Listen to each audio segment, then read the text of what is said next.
Black Triangle Technologies presents True Tech Crime. Episode 3, The Colonial Pipeline Attack. It's May 7th, 2021, early morning. And on the east coast of the United States, gas stations are about to run dry. Not because of a storm, not because of a shortage of oil, because somewhere in a company's IT network, a single password without a single extra layer of protection just let a criminal walk right in. Within hours, the largest fuel pipeline in the United States would shut down completely. Panic buying would empty gas stations from Florida to Virginia, and the President of the United States would declare a state of emergency. This is the story of the Colonial Pipeline attack, the moment America learned just how fragile its critical infrastructure really was.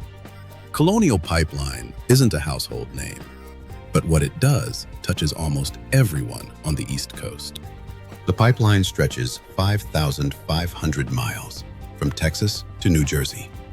It carries gasoline, diesel, and jet fuel, and it supplies nearly half, 45%, of all the fuel consumed on the East Coast of the United States. Airports, military bases, gas stations, home heating, all of it running through one pipeline system. On the morning of May 7th, an employee at Colonial Pipeline's control center noticed something wrong. A ransom note had appeared on a computer screen. The company had been hacked. The attackers called themselves DarkSide, a ransomware group believed to be operating out of Eastern Europe, running what's known as Ransomware as a Service, meaning they didn't just attack companies themselves, they built the ransomware tools and rented them out to other criminals, taking a cut of whatever ransom got paid. DarkSide had a reputation for being almost businesslike about their crime. They had a customer support line for victims. They published a code of conduct claiming they wouldn't attack hospitals or schools. None of that made them any less dangerous.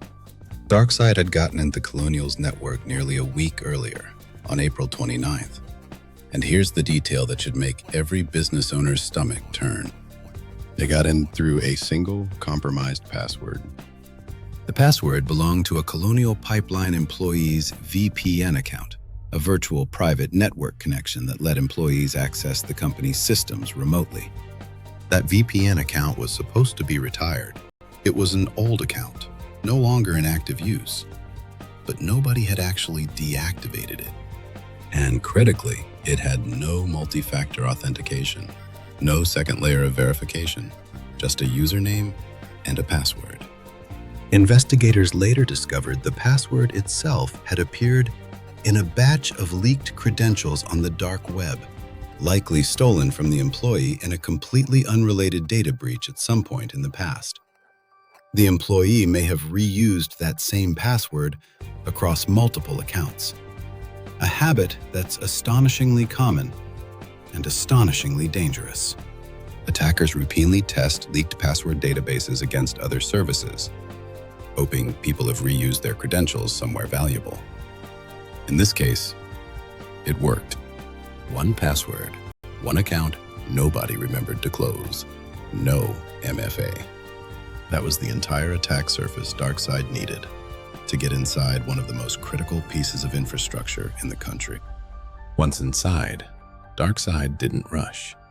Over the following days, they moved through Colonial's network, mapping systems, escalating their access, and locating the company's most critical data. Then, on May 6th, they executed their attack.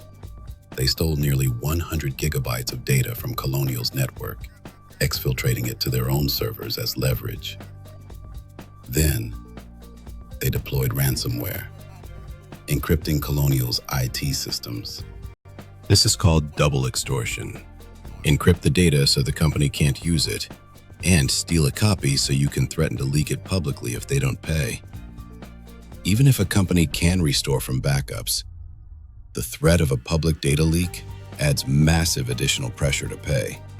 When Colonial's employees arrived the morning of May 7th, they found the ransom note and discovered their billing and business systems were completely locked. Here's what most people don't realize about this attack. The ransomware never touched the actual pipeline operational systems, the physical equipment that pumps fuel through those 5,500 miles of pipe. DarkSide's ransomware hit Colonial's business IT network, the systems used for billing, scheduling, and administrative operations. But Colonial made a decision that changed everything. Unable to confirm how far the attackers had penetrated, and unable to accurately bill customers for fuel deliveries without their business systems, Colonial made the call to shut down the entire pipeline, manually, as a precaution. It wasn't the ransomware that stopped the fuel. It was the company's own decision to shut down operations, because they couldn't be certain the attack hadn't spread further, and couldn't safely operate without their business systems running. The pipeline that supplied 45% of the East Coast's fuel went completely dark. What happened next was chaos. Word spread that Colonial Pipeline was down, and instead of waiting calmly for updates, panic buying erupted across the Southeast. Long lines formed at gas stations from Florida to Virginia. Stations ran out of fuel entirely.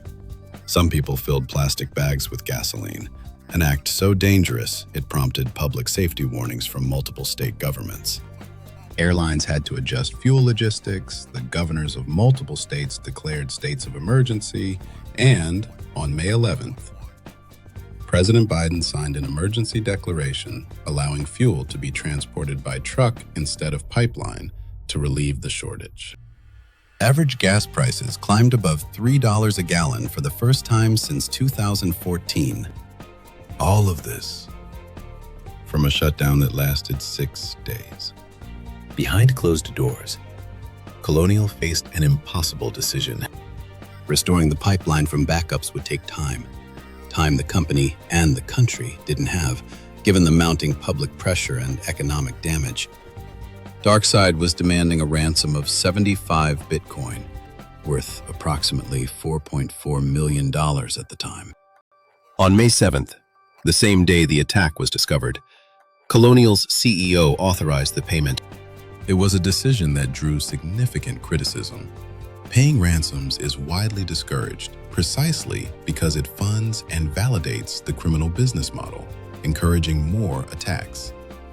But Colonial's leadership made the call that restoring fuel supply to the East Coast as quickly as possible outweighed that concern. They paid, received a decryption tool in return, but the tool was so slow that Colonial ended up primarily restoring from their own backups anyway. The pipeline resumed full operations on May 12th, 5 days after the shutdown began. But the story doesn't end with the ransom payment. In June 2021, about a month later, the Department of Justice announced something remarkable. The FBI had tracked the Bitcoin wallet DarkSide used to receive the ransom payment. Using blockchain analysis, they traced the movement of funds and obtained a court-authorized seizure of a portion of the ransom. They recovered 63.7 Bitcoin, worth approximately $2.3 million at the time, roughly 85% of the original payment. It was one of the first major successes of a newly formed Department of Justice ransomware task force.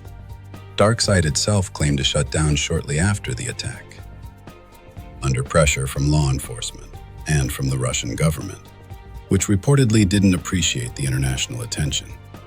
Whether that shutdown was genuine or simply a rebrand remains debated among security researchers.